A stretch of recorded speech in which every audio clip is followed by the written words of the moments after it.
대책이 발표된 지 벌써 일주일이 좀 넘는 시간이 흘렀는데요. 그 이후에 시장은 또 어떻게 변했는지, 우리 앞으로의 전망은 또 어떤지가 가장 궁금하거든요. 우리 전문가님의 생각 한번 얘기해 주세요.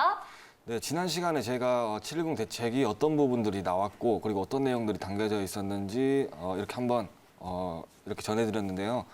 지금 사실 여러 시청자님들이나 아니면 사실 이렇게 세미나에 찾아오시는 분들에게 어떤 7.10 대책에 대해서 많이 설명을 해드렸지만 저는 개인적으로는 이 7.10 대책이 나왔음에도 불구하고 어떤 시장에 강력한 영향을 주거나 아니면 뭐 대단한 정책이다 뭐 이런 식으로는 사실 느껴지진 않았고요.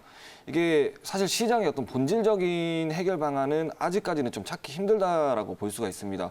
왜냐하면 우리가 지금 뭐 모든 일이든지 원인이 있고 결과가 있지 않습니까?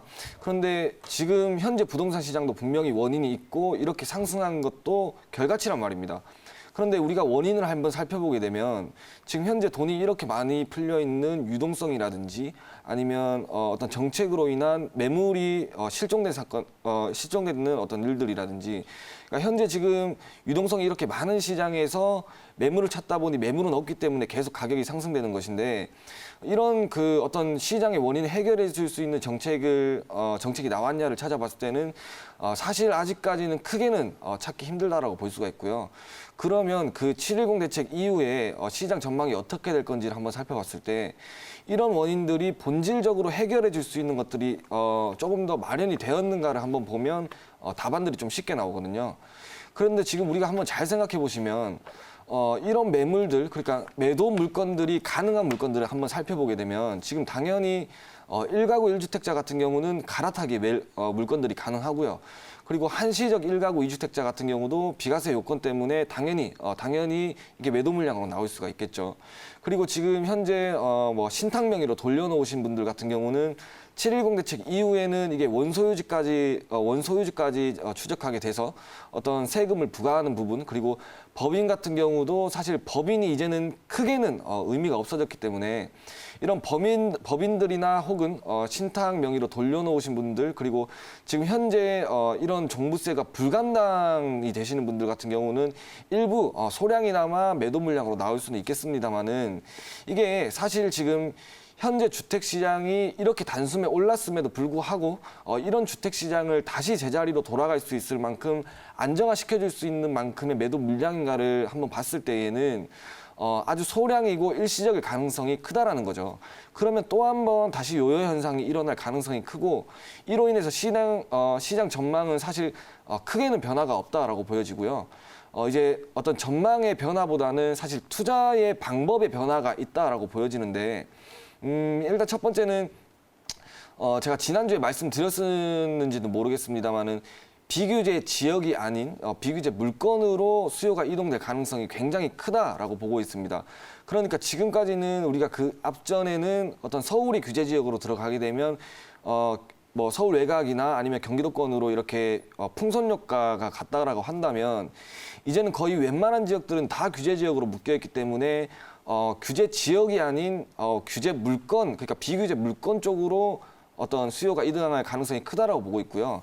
이게 왜냐면 지금 잘 한번 생각해 보시면 불과 한 3년 전 그리고 4년 전으로 돌아가 보면 뭐 수도권 같은 경우는 우리가 2억 후반대나 아니면 뭐 3억 초반 그리고 조금 비싸다라고 생각한다면 뭐 4억까지 그러니까 이 정도의 금액으로 충분히 투자 가치가 있을 만한 아파트를 이렇게 구매를 할 수 있었습니다.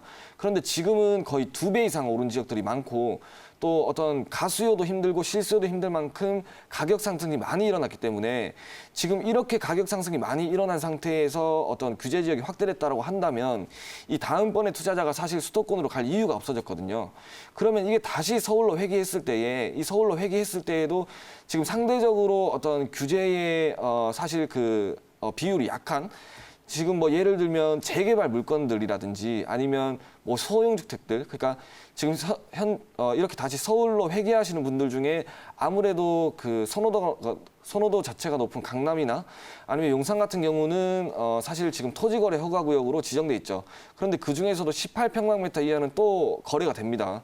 그러니까 그런 것들은 부르는 게 가격이 될 수가 있기 때문에 사실 이제는 비규제 지역이 아닌 비규제 물건으로 수요가 이동할 가능성이 크다라고 보고 있고요. 그리고 두 번째는 사실 이번에 7.10 대책이 나왔을 때 가장 크게 느낀 게 또 한 번 급조된 정책 그리고 사실 좀 주먹구구된 어떤 정책이라고 보고 느꼈는 게 어떤 거냐면 지금 이제 법인세 같은 경우는 이 법인의 취득세는 12%가 나오게 되거든요. 그런데 이게 잘 한번 생각해 보시면 법인이 지금 취득세를 12% 내야 된다라고 한다면 지금 뭐 시행업자나 여러 개발업자 입장에서는 사실 뭐 이런 서울 시내권 안에서 공급을 하게 되려면 어떤 단독주택이나 아니면 다세대, 다가구 이런 것들을 철거해서 공급을 해야 되는데 예를 들어서 100억짜리 물건을 하나 취득하게 된다라고 한다면 12억의 세금을 내고 시작해야 되는 거거든요.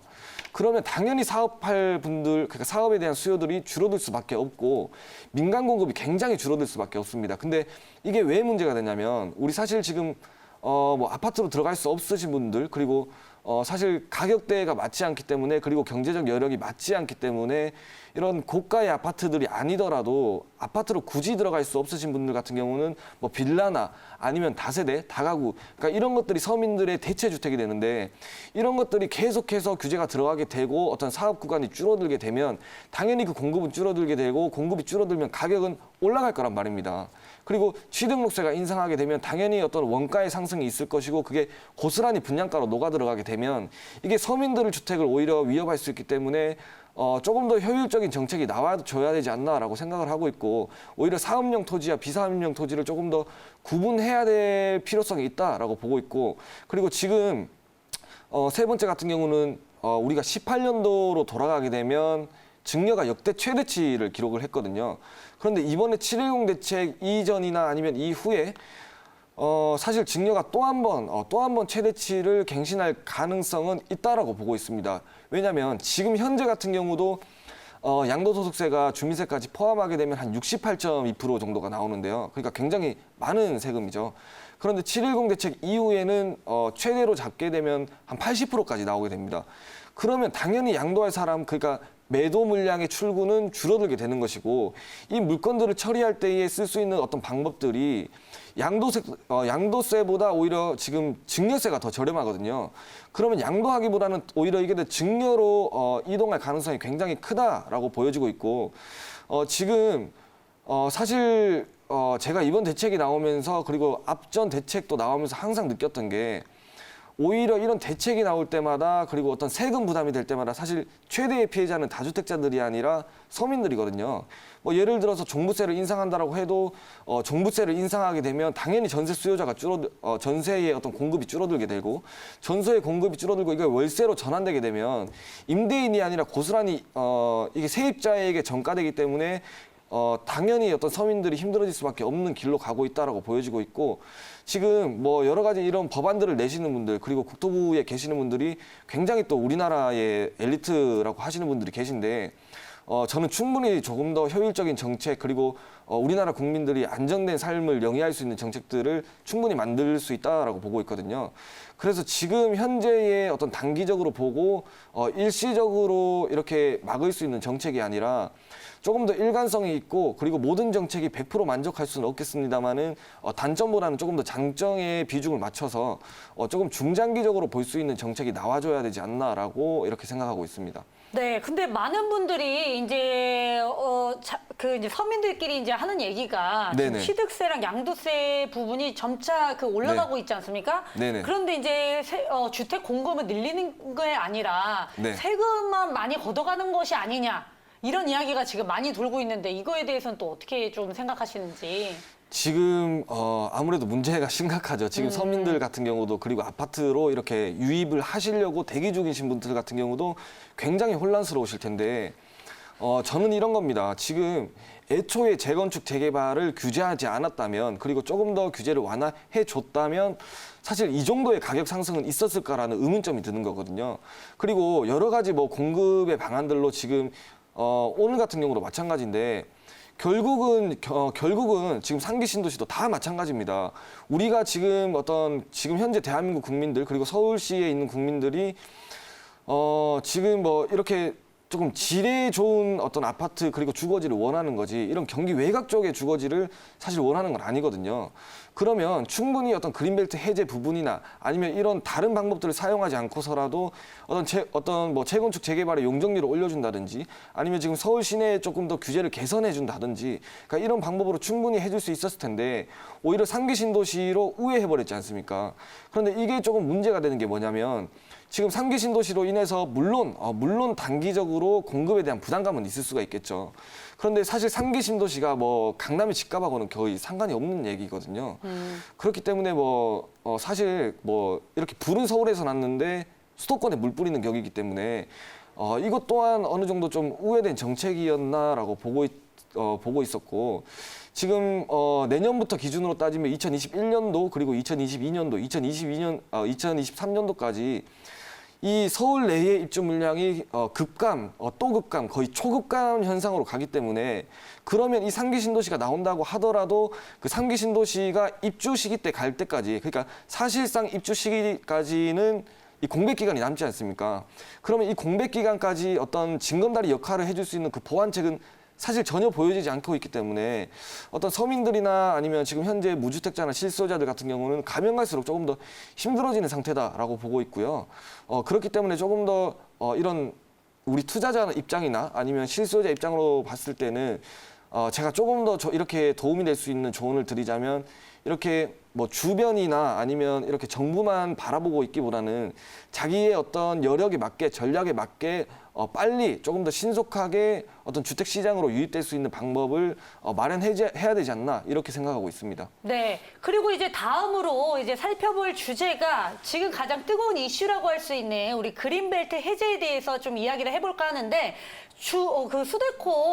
수도권 주택 공급을 위한 그린벨트 해제가 이제 놓고 당정청이 이제 혼선을 빚어가지고 이제 시민들이 더 불안해 이제 떨고 있는데 지금 몇 시간 전에 또 문재인 대통령께서 이런 얘기를 했습니다. 그린벨트 해제하지 않고 보존하겠다. 발표를 하셨는데 이에 대해서 부동산 시장에 대해서 이 불안은 또 어떤지 앞으로의 이제 전망에 대해서 전문가님은 또 어떻게 생각하는지 한번 여쭤보도록 하겠습니다. 네, 이 그린벨트 해제에 대한 얘기가 나온 게 사실 7.10 대책이 나왔음에도 불구하고 어떤 시장의 안정화가 될 거라는 전망은 거의 보여지지 않고 있기 때문에 이게 애초에는 사실 정부에서도 서울시 자체에서는 집이 부족한 게 아니다라고 얘기를 했다가 그래도 이제 집값이 안정화되지 않자 어떤 공급을 늘리겠다라는 구조로 간 거거든요. 그러니까 애초의 방향성과 완전히 다른 방법론을 제시한 건데 물론 이게 이제 지금 몇 시간 전에 다시 어떤 수정 정책을 냈습니다. 그러니까 사실상 그린벨트 해제는 없다라고 보도 자료를 저도 보고 왔는데 이게 만약 그린벨트가 해제된다라고 하면 저는 뭐 시기나 아니면 때에 맞춰서 찬성과 반대의 의견은 모두의 어떤 사상과 이념이 틀리기 때문에 어떤 그런 대립된 의견들은 나올 수는 있다라고는 보여집니다만은 사실 저는 이런 그 어떤 보도 자료를 보기 전까지는 굉장히 반대하는 입장이었거든요. 왜냐하면 이 그린벨트는 굉장히 어떤 우리가 주먹구구 형식의 정책이 아니라 단기적인 형식의 정책이 아니라 굉장히 어떤 신중하게 따져보고 이걸 판단해야 되는 방법이기 때문에 저는 사실 반대 의견이 많았었고 이게 왜냐하면 지금 우리가 원래의 활용이 가능한 부지들을 활용했을 때에 이게 어느 정도 내가 원했던 방향성이나 지금 현재 정부가 원했던 방향성이 맞지 않다라고 한다면 시간이 얼마나 걸릴지는 모르겠습니다만은 확실한 건 대체는 가능합니다.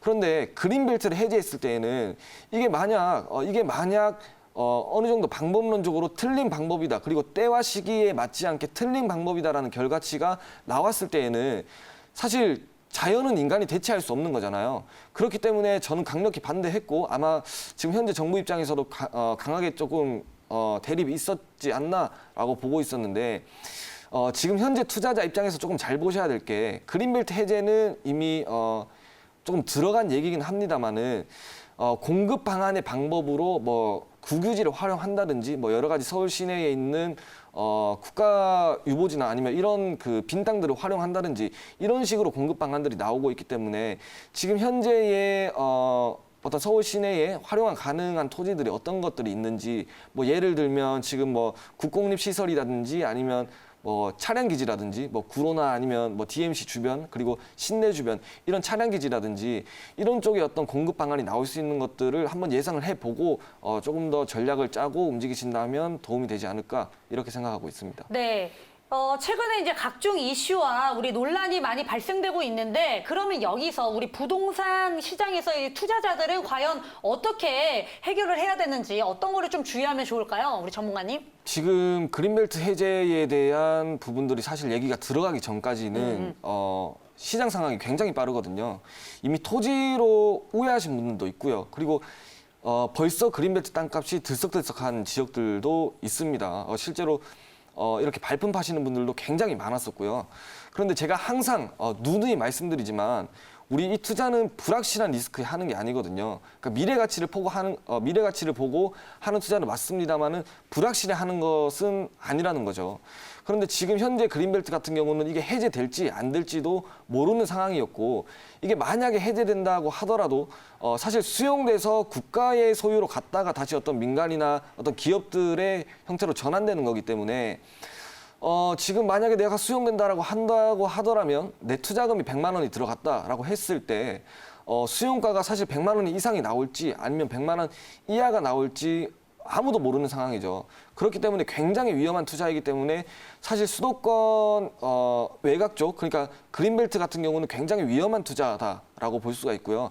그리고 두 번째는 제가 아까 서도 부분에서도 말씀드렸지만 지금 수도권 같은 경우는 사실 당분간은 좀 한파가 있을 수도 있다라고 볼 수가 있습니다. 왜냐하면 지금 이렇게 주택 가격은 올랐고 또 수도권이 규제 지역으로 확대된다라고 한다면 지방도 마찬가지죠. 이렇게 서울로 다시 어떤 투자자들이 유입될 가능성이 크기 때문에 물론 수도권이나 지방이 하락한다라고는 볼 수가 없겠죠. 그런데 우리가 잘못 오판하거나 착오가 있을 수가 있는 게 하락은 하지 않더라도 보합으로 간다고 해도 이게 지금 정답이다 능사는 아니거든요. 그러니까 우리가 투자는 사실 이렇게 돈으로 시간을 사는 건데 우리가 시간을 샀을 때에 이게 보합으로 가준다면 그리고 이게 보합으로 가고 있을 동안 타 지역이 오히려 상승으로 가준다면 많은 시간을 버리는 개념이 되거든요. 그러니까 이 보합이 방어책은 아니다라는 거죠. 그렇기 때문에 일시적이 아닌 당분간은 조금 더 수도권이나 지방 같은 경우는 조금 더 이렇게 날씨가 조금 추울 수도 있겠다라고 보여지고요.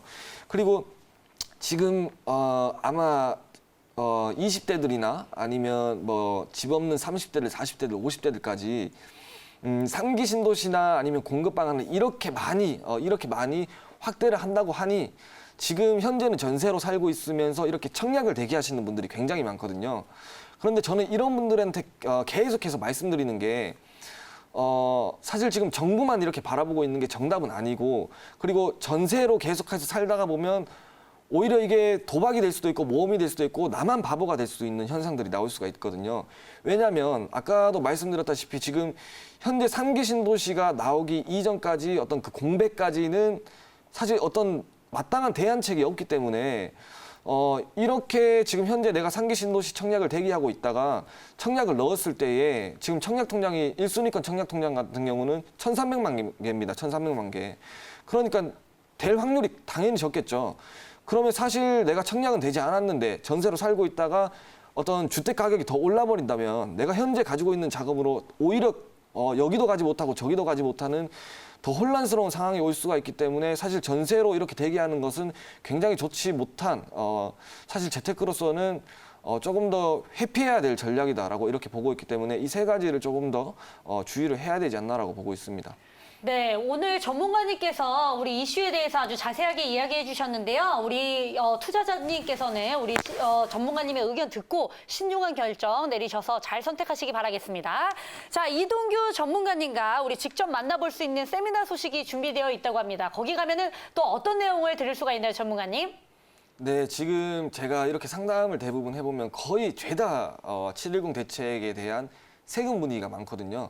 그런데 지금 현재 뭐 여러 투자자들이 오판을 하고 계실 수도 있는 게 물론 세금도 중요하지만 내가 가지고 있는 어떤 부동산의 가치가 더 중요하고 그리고 본질적으로 현재 부동산의 어떤 미래 가치가 더 중요한 거기 때문에 이런 세금에 너무 집중하기보다는 현재 내가 어떤 보유하고 있는 부동산의 가치가 얼마나 될 건지, 그리고 향후 주택 시장이 어떻게 흘러갈 건지, 그리고 주택 시장이 어느 정도 지금 현재 많이 고점으로 왔다라고 생각이 들면 틈새 전략은 또 어떤 게 있는 건지, 여기에 대해서 많은 정보들을 공유해드리고 있기 때문에 지금 현재 조금 혼선이 오거나 혼란이 오시는 분들 같은 경우는 이렇게 좋은 정보들을 조금 많이 공유해 가시는 시간 되셨으면 좋겠습니다.